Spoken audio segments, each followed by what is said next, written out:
pleasant day to each and everyone. I am Almar Salazar Angago from Bachelor of Science in Psychology First Year 1A, and for today's session, I am going to discuss the lesson 2, Critical Thinking, Collaboration, and the Writing Process. In this lesson, we will going to encounter the following topics, including writing as a process, the pre-writing stage of the writing process, and the writing stage of the writing process. Before we go further, let us go beyond first on what is writing. According to EnglishClub.com, writing is the process of using symbols, letters of the alphabet, punctuation, and spaces to communicate thoughts and ideas in a readable form. So basically, writing is associated and consists of letters of the alphabet, punctuation marks such as full stop or period, comma, question mark, exclamation, and etc., and spaces. It is also a better and most efficacious way of communicating thoughts, ideas, or even feelings in a readable structure or formation. According to an educator and journalist named Donald M. Murray of 1992, he proposed that educators should teach writing as a process, not a product, because many students think of writing as a matter of placing words upon paper. But Murray found this differ or diverge.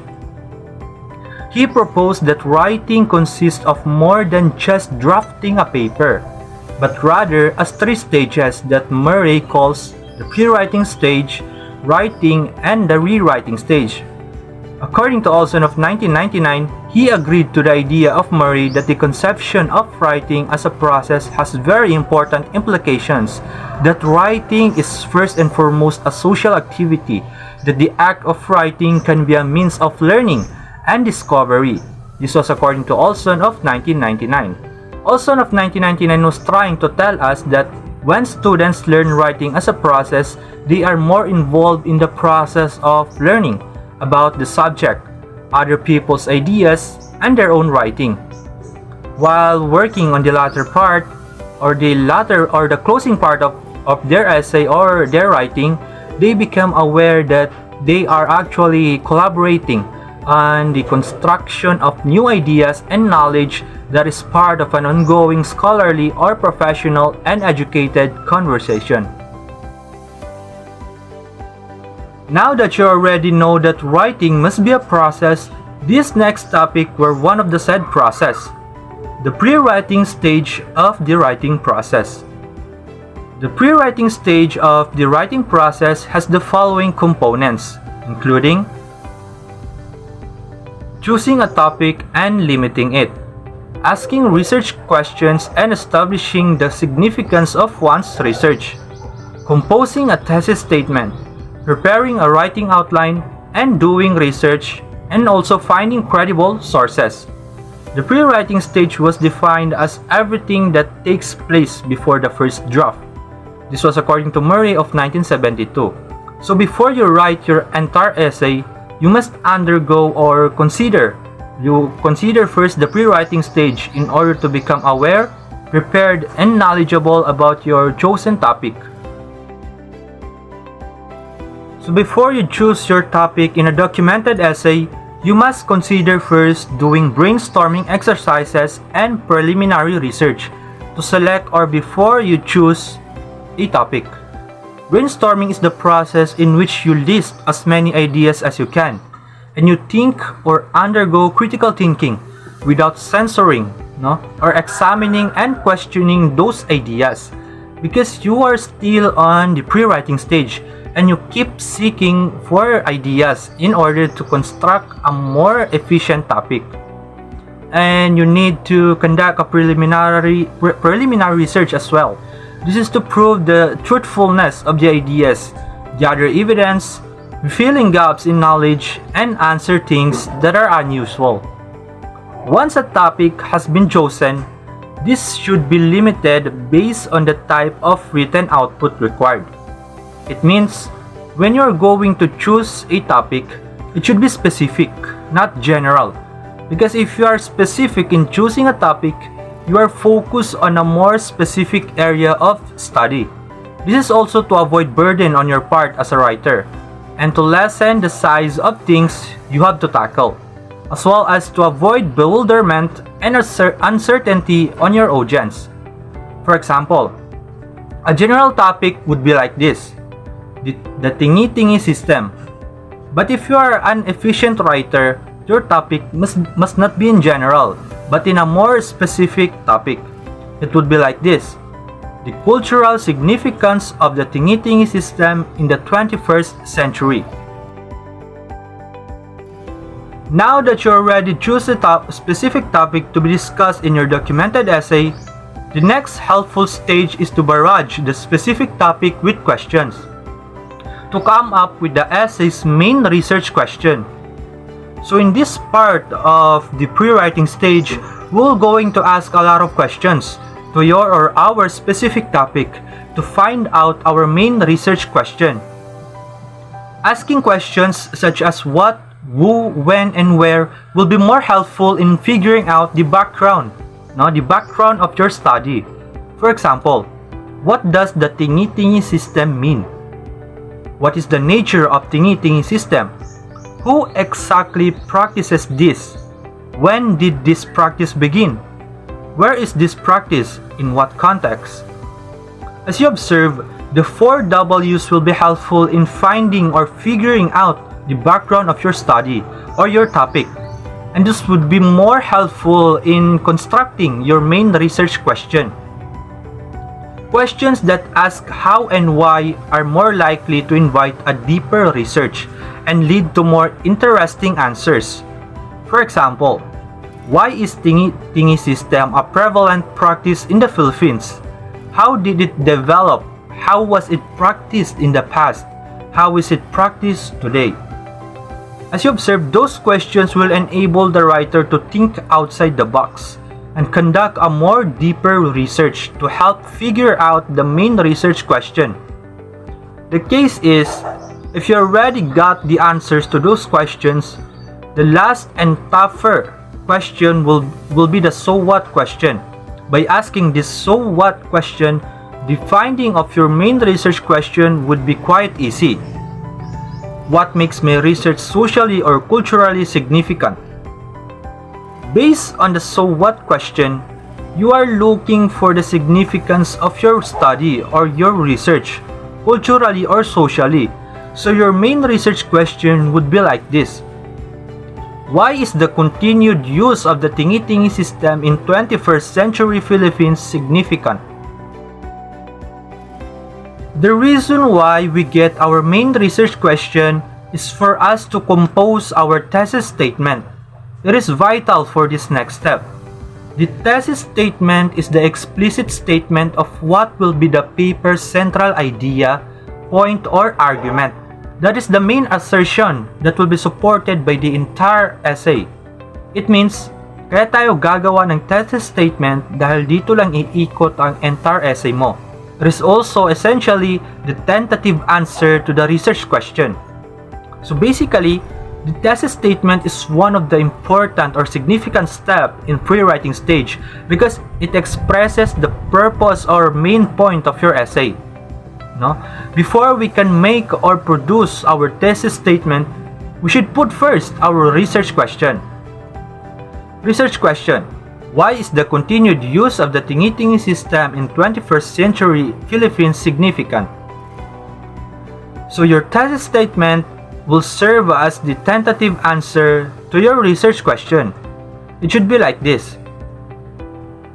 Thesis statement: the continued use of the tingi-tingi system in 21st century Philippines reflects a lack of change in the economic situation of the Philippines, as those from the many poorer sectors or society are forced, due to lack of available funds, to both buy small and think in the short term. So according to Kim and Michael Flatchman of 2011, the thesis statement is a contract between the writer and his or her readers. It means the thesis statement will serve as the agreement between the writer and his or her reader.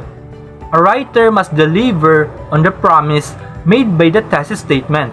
It means kung ano yung nasa thesis statement, Kung ano yung nasa thesis statement mo, basically dun ka magpo-focus for your essay, and it will assert one central point, and that this will be focused on and supported by every paragraph in the essay. Moreover, as a writer, dapat yung thesis statement mo is makikita o mababasa ng iyong reader sa simula pa lang ng iyong essay. Specifically, sa introductory paragraphs, no? So that your reader will know at the outset what to expect, no, or on your paper. After you compose your thesis statement, it is very helpful for you to prepare a writing outline for any type of essay, and particularly for an academic documented one. An outline consists of three main sections: the introduction, the development, and the conclusion. For example, the introduction typically consists of an interesting opening to draw the reader into the subject, background information on the topic, and a statement of the paper's thesis. Optional components are the paper's objectives and its plan of development, which is an explanation of how the main idea will be developed, because this will make up the body or largest part of the essay. The next section, called the development, should be more detailed and specific. The subheadings in this section should consist of 3 or more subtopics that act as supporting points for the essay's central idea. Each of these supporting points may have supporting details listed under them. The final section of the paper and outline is the conclusion. This typically consists of a wrap-up or summary of the essay's main points and a final point, a prediction or recommendation, a reiteration of the main idea, and or a final insight. writing is not only a social activity but a collaborative one. Writing an academic essay means adding one's voice to the conversation of other writers and scholars. To do this, a writer needs to familiarize himself or herself with this conversation. In other words, a writer must first do research and gather information from a wide variety of sources available. The importance of conducting research and finding credible sources is to avoid the readers in questioning the validity of your arguments and your paper. Supplementary research is also important in filling gaps on your research, as well as to add more support on your essay. Some examples of credible sources that will help you in seeking knowledge including the library and the internet. But it is important to remember that the internet, while a very helpful resource, is a public venue or forum where any person, professional or non-professional, may make a claim or assertion. It means anyone may represent opinion and falsification as news, facts, or truth. So we should utilize only the trustworthy sources. Finally, this is writing, or the act of producing a first draft, which Donald Murray of 1972 says is the fastest part of the writing process, taking up as little as 1% of the writer's time. That is because if the essay is well planned, drafting will not be difficult. Moreover, the product of drafting is only an initial draft. According to educators Murray Swede and Wanda Lincoln of 1989, writing or drafting is like making a sketch for painting. The painter doesn't worry about getting all the lines perfect the first time. Similarly, the writer does not expect to get all the words and information right in the first draft. The rewriting stage involves researching, rethinking, redesigning, rewriting, and finally line-by-line editing, the demanding, satisfying process of making every word right. This was according to Murray of 1972. So in this stage, the writer reviews his or her paper to see how it may be improved or look more satisfactory.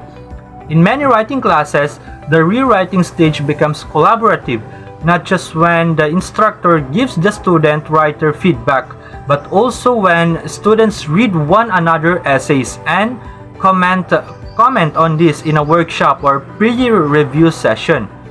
It is a deal to get concrete feedback from more than one reader on aspects of your essays, of your essay's content, grammar, mechanics, documentation, and style, so that later drafts benefit from readers' suggestions.